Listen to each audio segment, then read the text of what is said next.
ito isipin nyo sa panahon ngayon ng PBBM, walang pandemic. Walang pandemic, di ba? Wala na.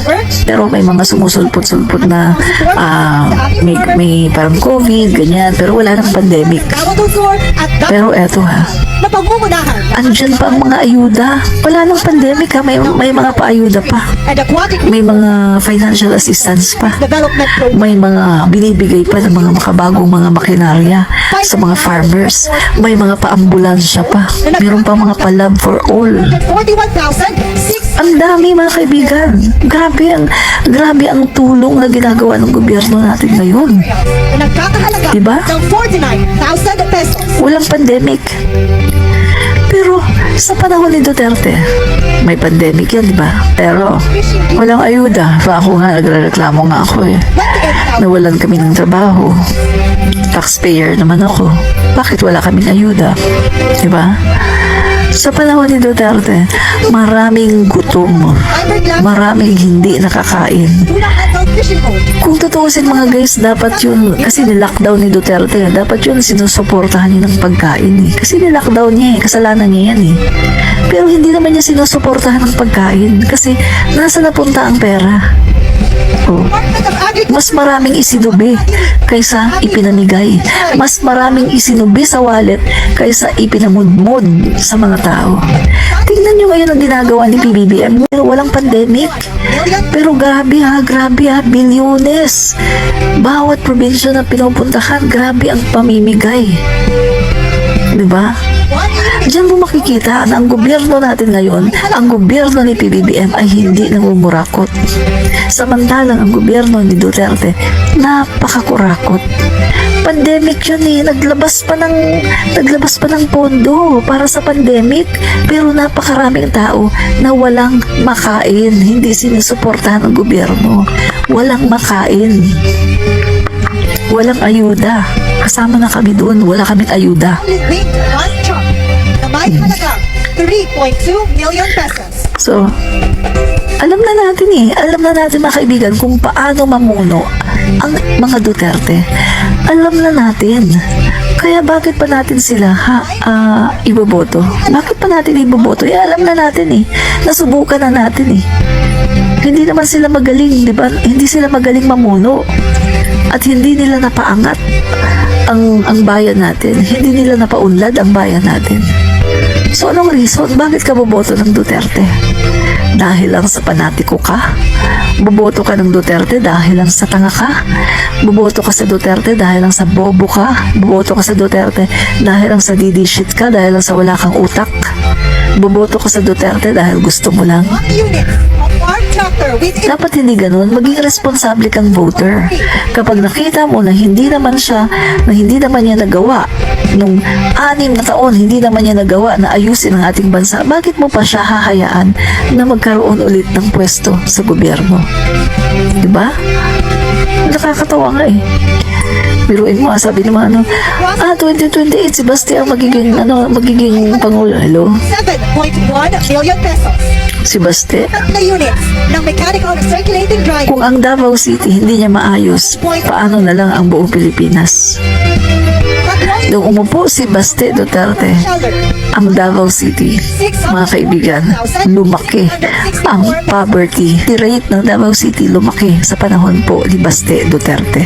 Tapos kita nyo mga kaibigan, parang tatay din yan, nagmumura. Ano na namang mangyari sa atin? Ano na namang mangyari sa foreign policy? Pagkatapos, hindi ko ma-imagine pupunta sa ibang bansa, makikipag-usap sa iba-ibang mga leaders, Diyos ko, ano bang laman ng utak ni Basti? Matalino pa nga dyan sa totoo lang mas matalino pa dyan yung grade 6 ko na naging pupil. Mas matalino pa doon kaysa kay Basti. Si Basti, wala kita mo nga mag-reasoning. Sabi niya mga kaibigan, yan kasi West Philippine Sea. Ano kasi yan? Trading daw ng China. Tapos propaganda lang daw yan. Propaganda? Samantalang yung West Philippine Sea na yan, mga kaibigan, no? Yung sabi nga ni Justice Carpio, ang pinaka the best dyan na explanation, yung sinabi ni PBBM na nasa Treaty of Paris na inamyendahan ng Treaty of Washington. Yan yun mga kaibigan. Sa Treaty of Paris, ayan mga kaibigan, nagkaroon na tayo ng liberation, no? From the Spanish, no? Sinagip tayo ng Amerika, binayaran ng Amerika, no? Tayo, ang Pilipinas, binayaran ng Amerika sa Spain para maging, kumbaga, mapalaya tayo sa Spain. Kaya nga ang ganda ng ating ang ganda ng Pilipinas during the time kasi Amerika po ang nag-colonize sa atin, di ba? Kaya nga ahead tayo sa mga kapitbahay natin sa Southeast Asia. Pagkatapos mga kaibigan, no, andun na tayo, no, binili tayo ng yung bansa natin, binayaran sa Spain para magkaroon tayo ng kalayaan. Then after that mga kaibigan, nagkaroon naman na amyendahan sa pamagitan ng Treaty of Paris, no? Nagsabi ng Amerika na hindi lang naman ito yung yung territory, hindi lang naman ito yung karagatan ng Pilipinas kasi nga 'di ba tayo archipelago tayo So, hindi lang naman yun yung karagatan natin. Ang gusto ng Amerika na sama din yung mga isla, yung mga karagatan doon sa labas ng linya na dinidescribe doon sa Treaty of Paris. Tapos, ang sabi ng Spain, sige, magbayad ulit kayo. Diba? Magbayad daw ulit. Tapos nakipag-deal. Naliliitan yung Spain doon sa in-offer ng Amerika. $100,000. No? So, di pumayag na. So, doon mga kaibigan, inamyendahan ngayon, sa Treaty of Paris, inamyendahan ngayon sa Treaty of Washington na kasama na doon yung ating mga karagatan, yung mga isla, doon sa labas, no? Nakadescribe sa labas ng linya na nakadescribe doon sa Treaty of Paris. Yun mga kaibigan. Kaya napasama na doon yung ating pinagtatanggol, yung West Philippine Sea, napasama na doon.